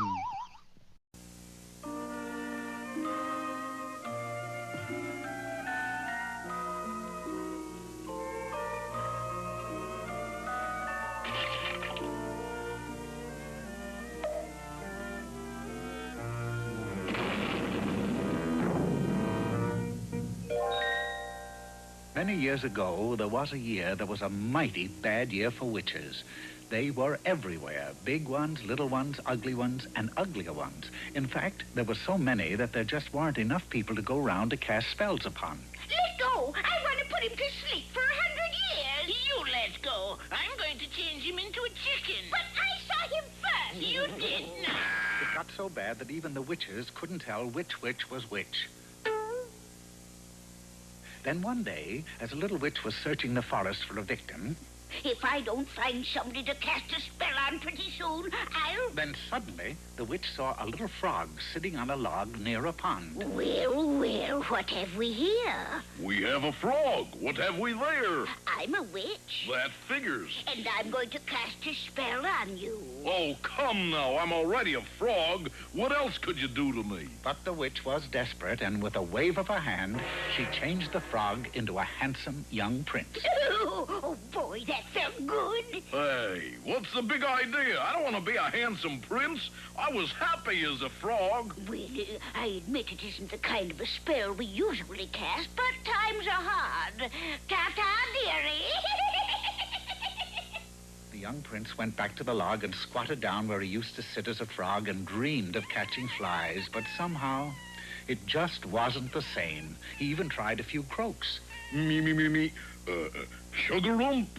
Chug-a-rump. But it was no use. He knew that if he was ever to be happy again, he must find the witch and make her change him back into a frog. Well, it's like they say. You can take the frog out of the pond, but you can't take the pond out of the frog. So the young man set off in search of the witch, and after several hours of stumbling through the woods, he stumbled into a castle. This particular castle was owned by a king who had a very beautiful but unmarried daughter. Why don't you get a husband? They're all frogs or something these days. This young man who just walked through our wall doesn't look like a frog. Oh, are you a handsome young prince? No, I'm a handsome young frog. See? No. The boy is just a little mixed up. What he needs is a wife, say, like you. So, despite the young prince's protests, they were married. They were very happy and had everything except a home. But, dearest, do all brides have to live in a pond? They do if their husband is a frog, and where are those flies I asked you to catch me? But if I don't get a real house of my own pretty soon, I'll just die. The young frog prince finally gave in and built her a beautiful cottage. Then one day, when he was in the yard casing a June bug, a witch came by. Oh, goody. A handsome young prince. Probably the last one left in the kingdom, and he's all mine. I'll change him into a Frog? Good idea. A frog it will be. That night, at the dinner table... You know, honey, you've insisted that you're a frog for so long that you're even beginning to look like one. But I keep telling you I am a frog, and if we don't move back to the pond, I'll just die. Just then, the little witch who had originally cast a spell upon him came by and was amazed to see that he'd returned to a frog. Mighty strange. Usually when I prince them, they stay princed. Well, I'll try again. Only this time, he was changed into a chicken. Well, that did it. And deciding that it was time to call a halt to such nonsense, he angrily stormed into the witches' union where he confronted the head witch. Now look, first I was a frog, then a prince, and now I'm a chicken. I've had enough Kings's X. Okay, I'll change you back to whatever you say. What would you like to be? Be a prince, honey. Yeah, a prince. So be it. Here, Prince. Nice prince. Not that kind of a prince. Oh, sorry. But try as she would, the old witch couldn't change him into a prince, so she finally returned him to a frog. Whew. I'm sorry, dearie, but you've been bewitched so much that I just can't make a prince out of you. The poor frog was confused and very sad. He turned to his wife and said, Will you still love me even though I'm just a frog? Well... Chug-a-rump. Yes. And with that, they both hopped back to the pond where they sat on a mossy rock and exclaimed, If we have to stay frogs for the rest of our lives, we'll just die. Of course, they didn't die, but you can rest assured that they croaked every night.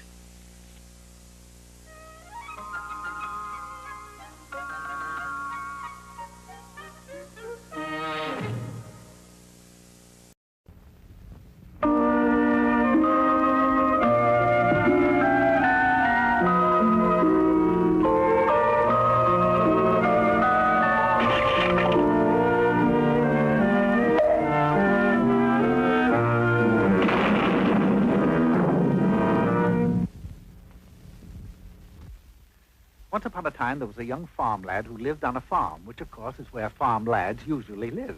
He was a happy boy, and he loved the country. I love you, country. He loved the cows. I love you, cows. He loved the trees. I love you, trees. And he loved to go barefoot and feel the mud squish up between his toes.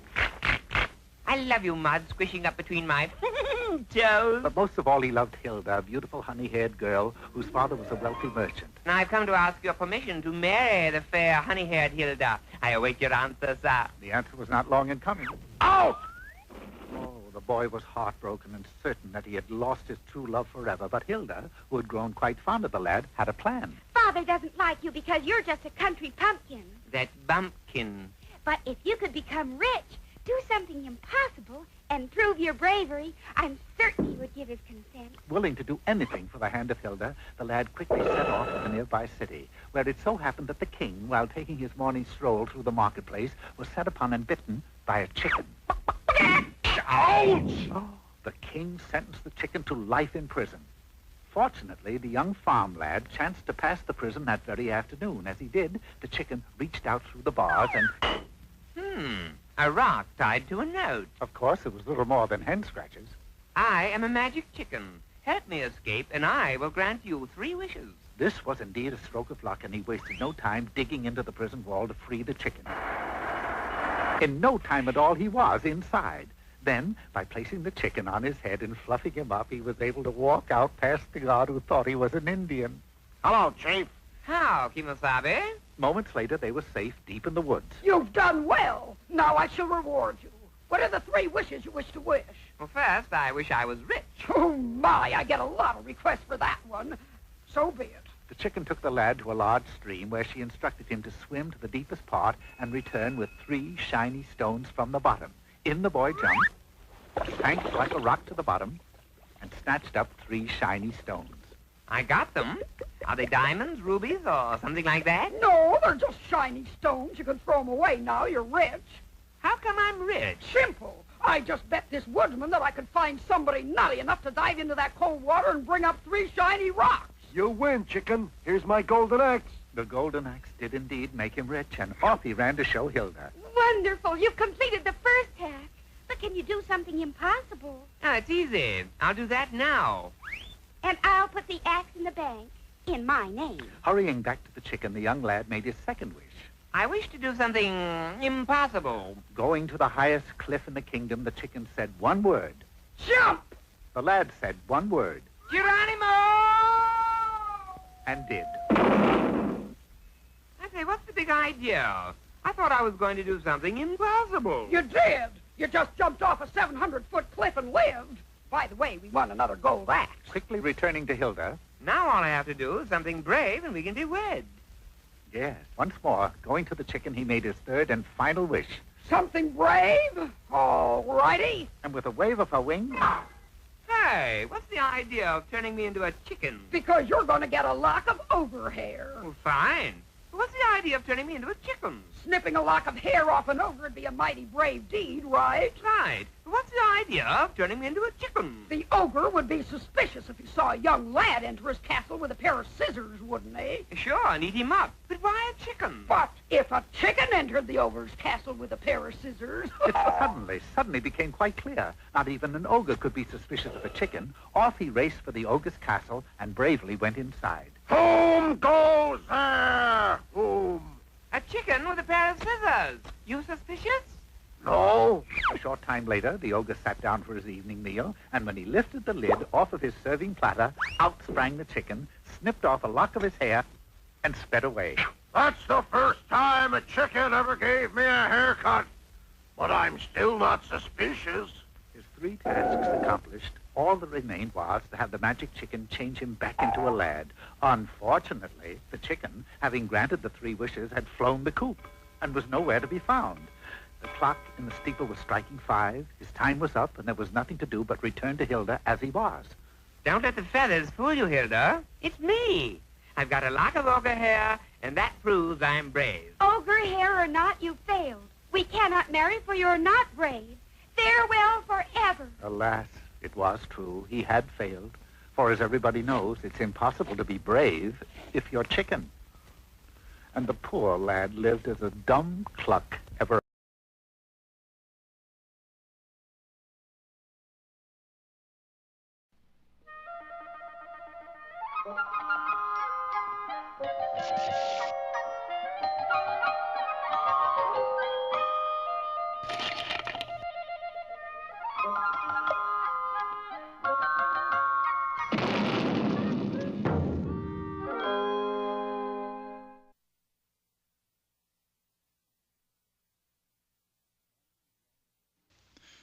Long, long ago in a kingdom, there was a little chimney sweep who was very, very, very poor.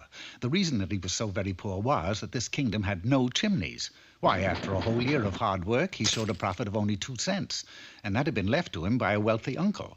He decided to celebrate and do something that he was only able to do one day a year: eat.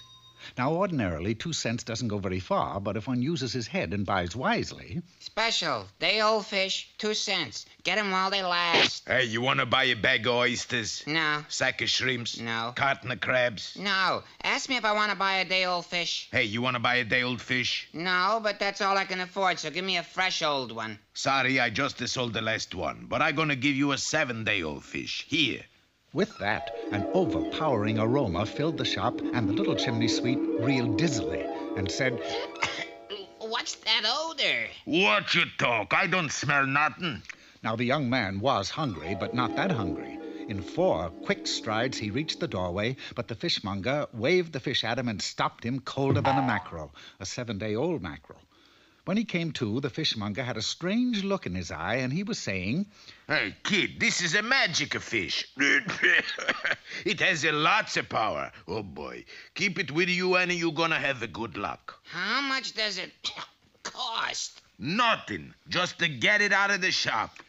That evening, in his furnished hovel, the little chimney sweep was about to cook the fish when the door opened and a messenger from the palace entered. Is your name Sea Sweep? What is that awful odor? Yes, it is, and that's my dinner. What's up? The king is having a ball tonight. You're invited as the guest of honor. Me? Guest of honor? The king doesn't even know me. Well, that's a fairy tale for you. Be there at 8. The young man was amazed when suddenly the old fishmonger's words came back to him. Keep this fish with you, and it will bring you good luck. Say, that's right. I've never been invited to the king's palace before today. It must be good luck. I'll keep it with me, always. Promptly at 8, the little chimney sweep arrived at the king's palace, and the ball turned into an instant failure. Oh, good heavens, who invited you? You did, sire. The king would have carried this discussion further, but there was a certain air about the young man that prevented this. By now, the guests were leaving the party in droves, and the palace was declared off limits. The king had to act, and act fast. I must get this person out of the country. I hereby appoint you a prime minister, and am sending you to serve in my brother's kingdom across the sea. Early the next morning, one of the king's fastest ships sailed out of the harbor. Aboard were 16 cats, droves of seagulls, and 1 passenger, the little chimney sweep with an 8-day-old fish. When he arrived at the new kingdom, he found it under siege. A flotilla of enemy ships were bombarding everything in sight. As new prime minister, his duty was to save the kingdom. Not having a sword, he drew his now 2-week-old fish and boarded the enemy flagship. Stop this bombardment! Have you no sense of decency? The attacking force had no sense of decency, but it was clear that they had a most acute sense of smell, for... Retreat! And that they did most rapidly. The kingdom was overjoyed. Now I shall come ashore and minister primes for you. No, no. As prime minister, your first job is to return to my brother's kingdom and deliver a birthday present to him. Present? What is it? You. So, once again, he crossed the sea. However, halfway home, he encountered a raging storm, during which a terrible thing happened. His enchanted fish was washed overboard. Good heavens! My good luck is gone. With that, his ship was smashed to bits by a gigantic wave, and he was cast into the boiling sea. Weeks later, tattered and weak from hunger, the little chimney sweep staggered onto the sandy shores of his home, and who should be on the beach but the king, who was celebrating his birthday by having a weenie bake. The little fellow crawled up to the king and said, Happy birthday to you. Happy birthday to you. But since he had lost his enchanted fish, nothing had gone right. He was accused of being a weenie bandit and thrown into a dungeon. Happy birthday, dear highness. Years later, the little chimney sweep, gray and broken, was given a full pardon. Happy birthday to you. Of course, he didn't go back to being a chimney sweep, for he had had a taste of success, and he knew that if he was ever to rise to those heights again, he would have to get another enchanted fish. The moral to this story is that he who aspires to greatness should remember fishing might make it so.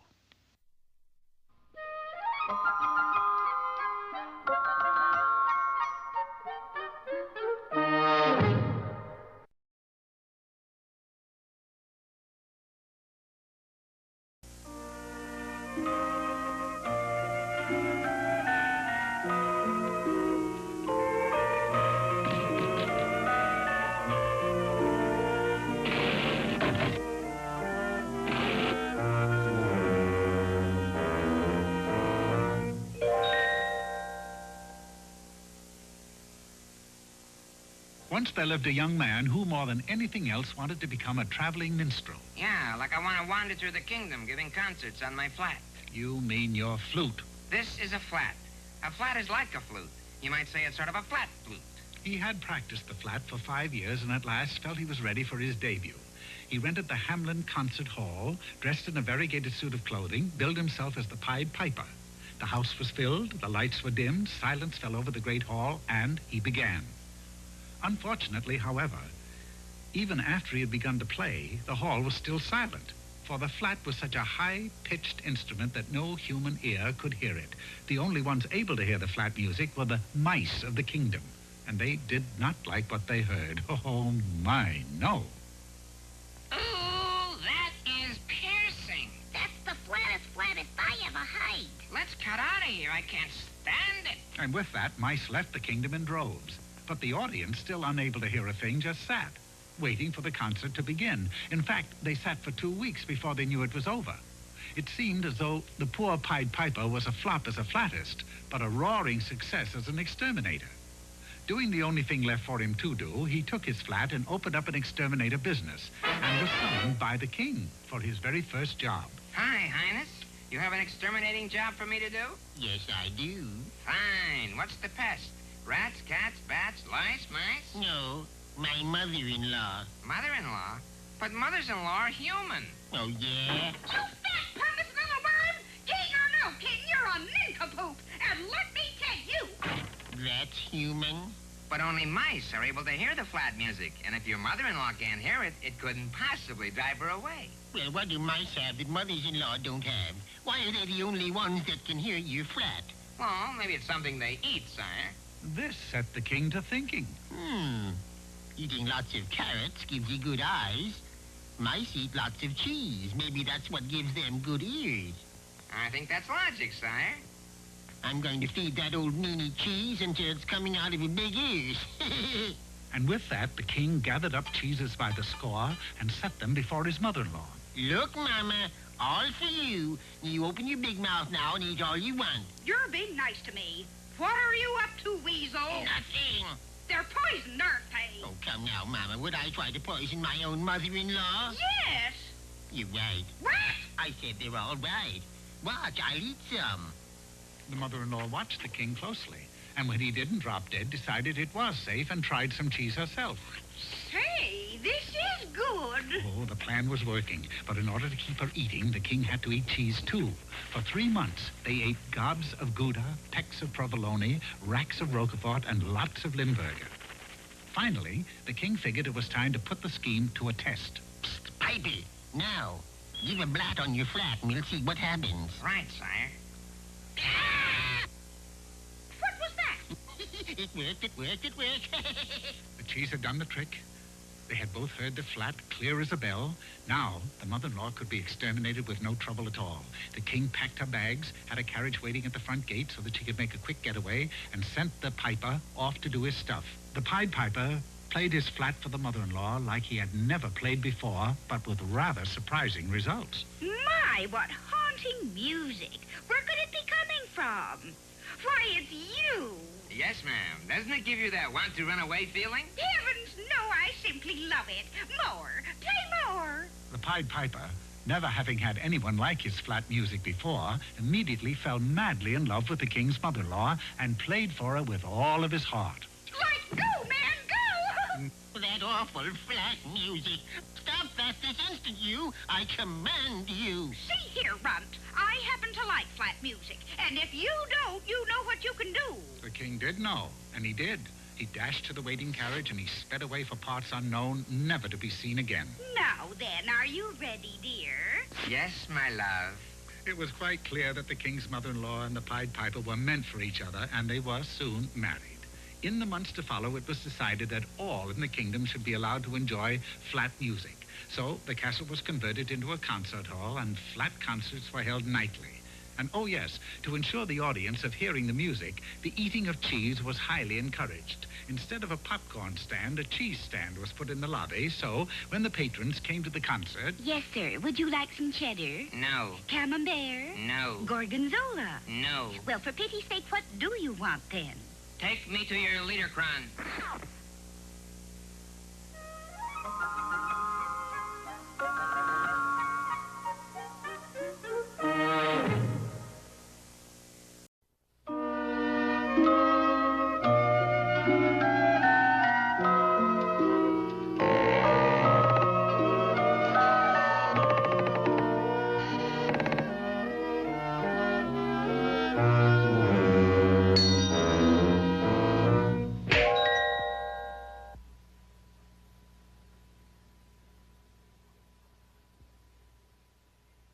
Once upon a time, there were 3 little pigs. That's capital P-I-double-G-S. Yes, of course. These 3 little pigs, Portland, Penelope, and Alice, were sisters who lived together in a cunning little house, or they did for a while anyway. Is this the pig residence? Capital P-I-double-G, pig? That's it, lady. Yes, it is. Got a singing telegram for you. Put on the skillet, put on the lid. Your rich uncle just wound up dead. What? That ain't all, I tell you true. He left $1 million to you. Oh, great. And all the little piggies got moolah, moolah. All the little piggies got moolah now. Collect. Yes, the pig sisters were now rich beyond their wildest dreams, and the first thing they decided to do was... move out of this cunning little house. So, in a very short time, as these things go, each of the 3 girls had built a mansion of her own. Portland's was of straw, Penelope's was of sticks, and Alice's of solid brick. Of course, the news of their fortune spread far and wide and finally reached the ears of one Henry Q. Wolfe. Now, there was just one thing that Henry Q. Wolfe wanted in life. I want to live in a big mansion, and this looks just like my chance. That was it. Of course, Henry would never think of getting a job and working to get rich. Ooh, perish forbid. So he planned to marry one of the pig sisters and get rich for free. Oh, he was a rascal. True, oh, true. So one day, Henry arrived at the door of Portland Pig. Now, let's see. Method 1, the continental approach. Yes, I'll simply sweep her off her feet. Romance-wise, that is. Yes, who is it? Ah, sacre bleu. What is it? Your beauty is absolutely breathtaking. Oh, really? Ah, chérie, may I undress? Well, Merci beaucoup. Oh, what a charming place you have here. Imported straw. Am I wrong? Am I right? No. Wait a minute. Who are you? Allow me to introduce myself, my little pork chop. Count Henry Q. Wolfe. My friends call me Hank. You can call me Hanky. Well, it looked as if Portland would surely be his victim. He whispered sweet nothings in her ear. Nothing, nothing, nothing, and likewise nothing. He recited poetry to her. Roses are red, violets are blue. You've a cute little nose, and I do too. He played the piano.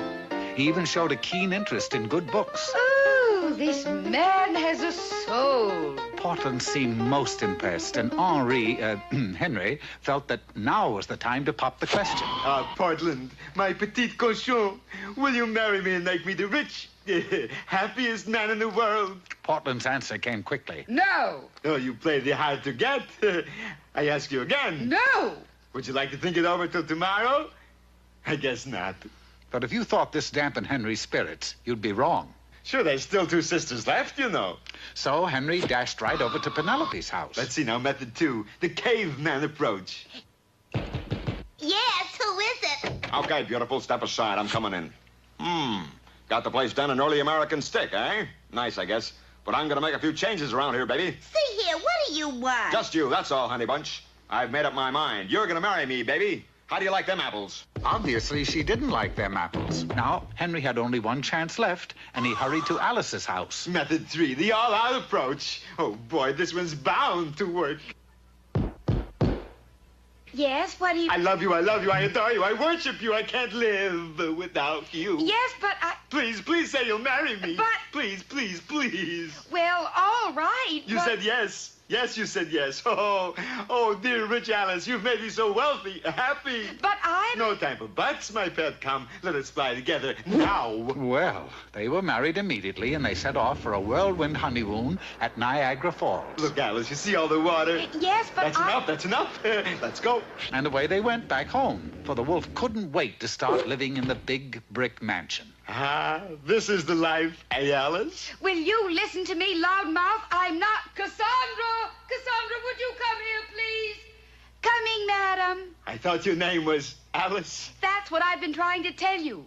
That's rich Alice Pig in there. I'm Cassandra. Her poverty-stricken maid, you silly thing. Well, mistakes will happen. I'm also your wife, you worm. Get in here. But Cassandra, honey, ow. Now, of course, every fairy tale must have a happy ending, so naturally, Henry did get to live in the big brick house surrounded by wealth, but not quite in the way that he'd thought. Yes, sir. Whom shall I say is calling whom? Whom?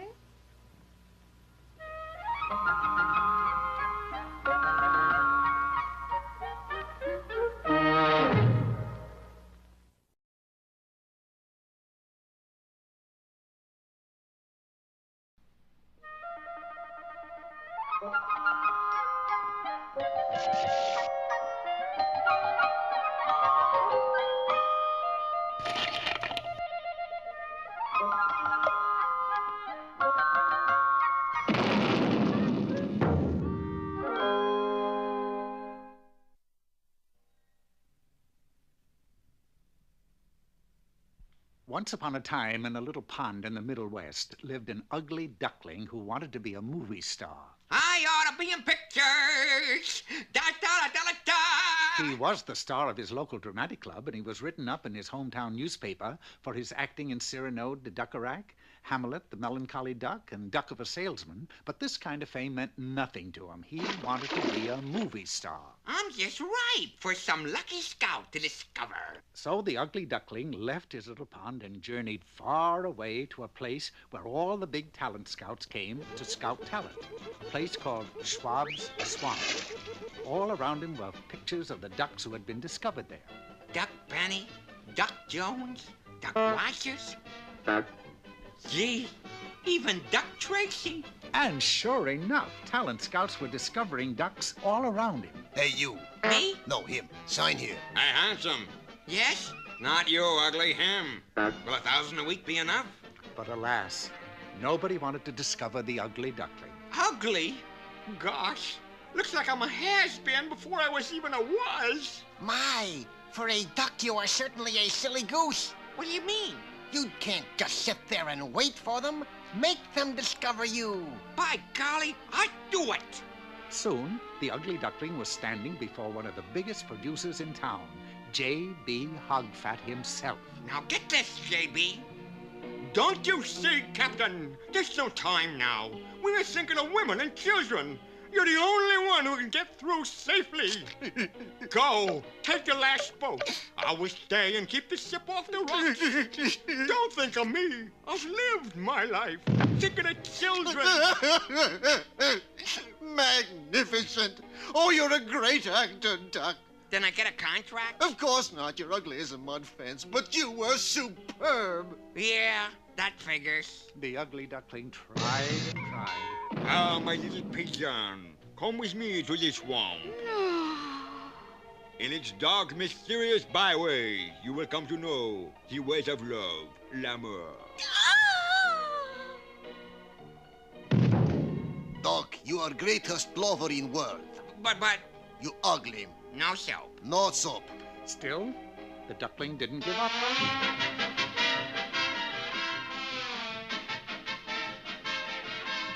Such grace, such rhythm. Another Astaire, a new Gene Kelly. But I'm too ugly for a contract, eh? Oh, much too. Thought so. And it was the same story with everyone he saw. Gracious, you are an ugly one. Cab, please. Yes, Ugg. Yes, Hey, mister. Yes? How come you're so ugly? All right, I get the idea.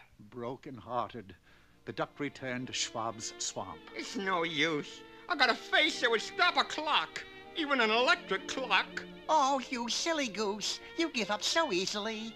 Haven't you ever heard of facelifting? I don't want it higher. I want it prettier. Then go to a plastic surgeon. Get your beak bobbed, your feathers lifted. Get handsome. Yes, I'll do it. So, several weeks later, at the hospital... I have good news for you, my boy. Today the bandages come off. Hurry, Doc. I got to know. See, you're lovely. It's true. You are good looking. It was true. The doctor had done the trick. Without wasting a minute, the handsome duckling dashed back to the producer's office. Well, here I am, J.B. Just slip the contract under here. I'll just sign it. I won't even read it. What do you talk? I won't give you a contract. Why? You're too blamed good looking. Too? Well, it seemed as if the trend in movie making had switched to horror pictures. The thing in the duck pond. It ducked from outer space. Ugly duck meets Wolfman. Sorry, bud, I can't use any good lookers. Excuse me. Hello, Myron. Yeah, me too. But there was a duck here last week who'd be perfect for the part. Me? It was me. Faced like 3 days of bad weather. My face? I told you once, no more pretty boys. Now, Myron, if he shows up again, I'll make a star out of him. And so the little duckling realized that he had left his real happiness back in that little pond in the middle. Hey, now wait a minute. You're not going back. Of course not. I'm just starting my new job. Okay, you guys, let her go. But why are you... I figure in a week I'll be ugly enough to scare anybody. But meanwhile, I'm still in show business.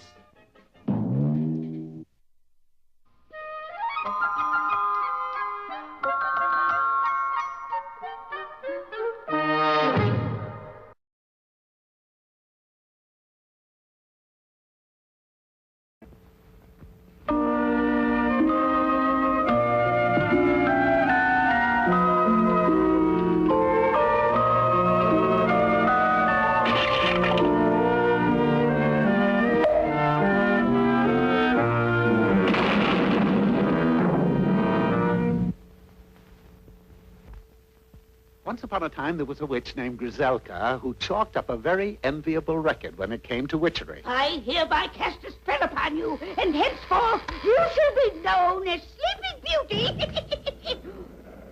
I hereby cast a spell upon you, and forevermore you shall remain a frog. Naturally, when it came time to give out the award for the best witch of the year... I shall treasure this gold-plated skull the rest of my unnatural life. Well, sir, Griselka's stock soared sky high after that, and every night was Halloween, as far as she was concerned. Grizz, you're due to fly to London tonight to touch off the year of the plague. We'll cancel that until Monday. I have to lock a damsel named Rapunzel in a tower. I'm dancer! This went on for months, and Griselka was just about the most popular witch of all time. That's when it happened. There she was, concocting a vile brew in a cauldron, when suddenly the door opened, and there stood the most handsome prince in the world. Ah, fair lady. Could I trouble you for a flagon of water? That was tantamount to committing hara-kiri. Instead of water, try a sip of this. Here's looking at you, sweet damsel. Cheers. Ah, but witches, too, have hearts. And it was there that Griselka was struck by Cupid's timely arrow. Don't drink that! The liquid burned a hole 3 feet deep. I say, that must be carbonated. You know, I must have that prince. But Griselka was so ugly that she could look in a mirror and crack it.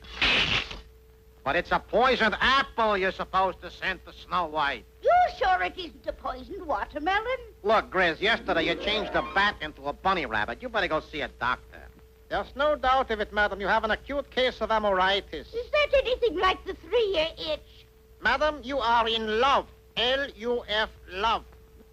Mirror, mirror on the wall, and don't you dare crack on me. How can I win the prince's love? You must cast a spell on yourself. And now I must go before I crack up. Of course. The mirror is right. If I change myself into a beautiful princess, the prince will fall in love with me. This was the biggest job she ever faced.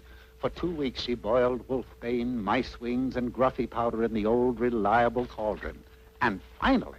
Through the mouth and through the gums. Look out, stomach! Here it comes! The age-old incantation never failed. Where once there was a witch, stood an enchanting princess. Well, my son, how are you enjoying the ball? I'm having a ball, Dad. I know that, but how are you enjoying it? Before the prince could answer, his eyes spied what to him was the most beautiful maiden he had ever seen. You're beautiful, you're lovely, you're engaged to me. A whirlwind courtship ensued, during which the prince and his inamorata were seen everywhere. Ah, but they were not alone. I say, sweetheart, have you noticed that broom that seems to follow us wherever we go? Broom? There was no mistaking it. This was the very same broom Griselka had ridden on her nightly forays. Quick, dearest, lock the broom in the cellar. Even though the request was a strange one, the prince complied. But that night, at the opera... Now, don't look now, but isn't that the same broom sitting next to you? Oh, quick, my love, take me home. Alas, there was no running away from her past. No matter where the princess went, the broom was sure to go. So, you used to be Griselka the witch, eh? Oh, yes, Doctor. Amazing. We wondered where you'd got to. Now, tell me your problem. And the princess unfolded the bizarre happenings of the past week. Well, this is all psychological, my dear. You see, that broom... This broom. Oh, yes. Anyway, that broom has a dust complex. You see, it's lonely. It misses its former owner. It undoubtedly still thinks that you are a witch. Well, what can I do, Doctor? What can I do? Next time, take the train. The desperate princess returned to the hut where she had once lived as a witch, followed closely by the broom. Oh, if there was only someone to help me. There is, there is. Oh, mirror, mirror on the wall, reflecting all this gloom. How in the world does one get rid of an old but faithful broom? The answer is simple. Get a gride. Now, in those days, dustpans weren't called dustpans, they were called grides. And so it was that the princess immediately purchased a small but attractive gride and set it beside the lonesome broom in the broom closet. The rest happened naturally. And do you, Prince, take this princess for your wife? Oh, I do. Yes, it turned out to be a double wedding ceremony. Not only was there a bride and a groom, but there was also a gride.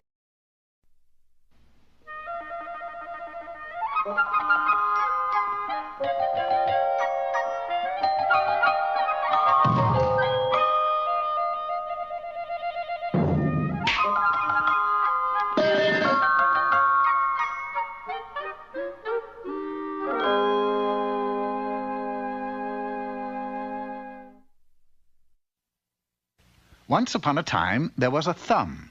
This thumb belonged to a man who lived in the kingdom of King Arthur. It was the most magnificent thumb in the land. People would come from miles around just to admire it.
You all remember the story of Sleeping Beauty?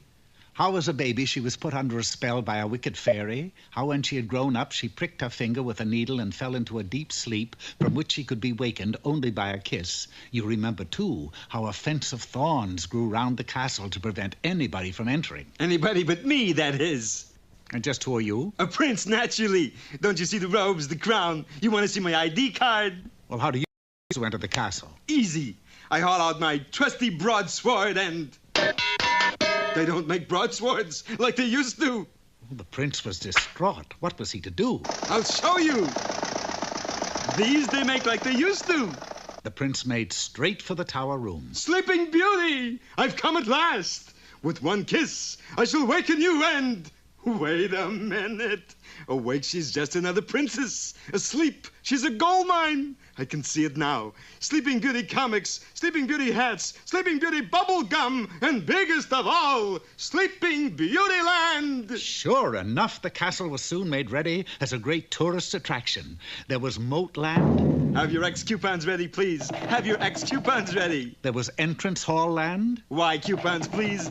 There was Stair Land. That's a Z coupon, folks. A Z coupon. And, of course, Sleeping Beauty herself.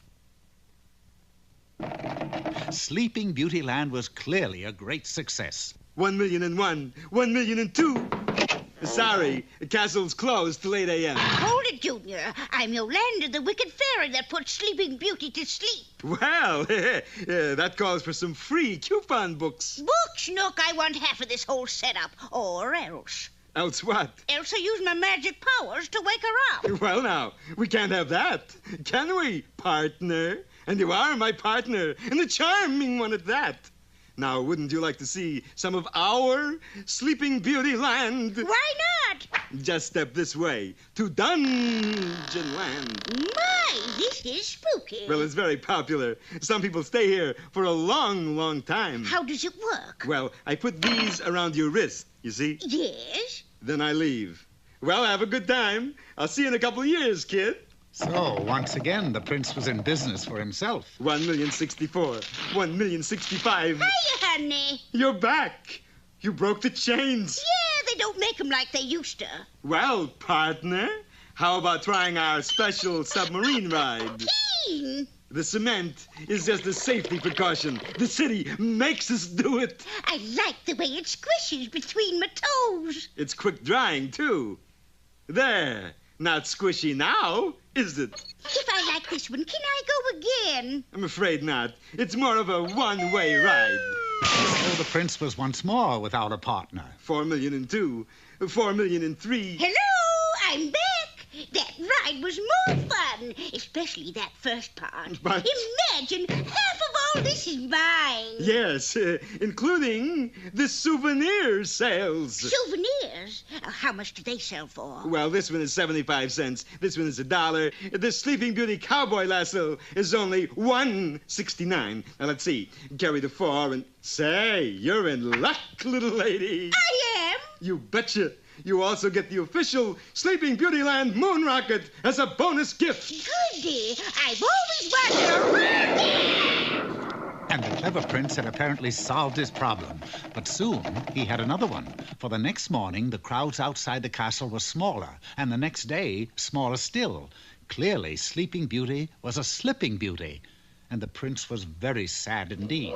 Then, suddenly... Hiya, sweetie, I'm back. And was that ever a ride? Well, you can have the whole thing back now, Toots. Sleeping Beauty Land is a flop. Now, wait a minute. She's been asleep for 20 years, right? Right. Maybe people would pay money to talk to somebody who's been asleep for 20 years. You mean... Yes, we just wake her up. We'll make a fortune. Go ahead and do it. Who, me? You put her to sleep, didn't you? Well, frankly, no. I'm not really a wicked fairy. I'm just wicked. But then how... Easy. You kiss her. You're a prince, aren't you? Well, not exactly. I never joined the union. I really make my living beating pigskins. You mean Yes, I'm a hog flogger. But just then a remarkable thing happened. Sleeping Beauty's eyes opened, and she sat up. Don't worry, kids. I wasn't really asleep. Then why the big 20-year act? I just wanted to see if I could make it in showbiz.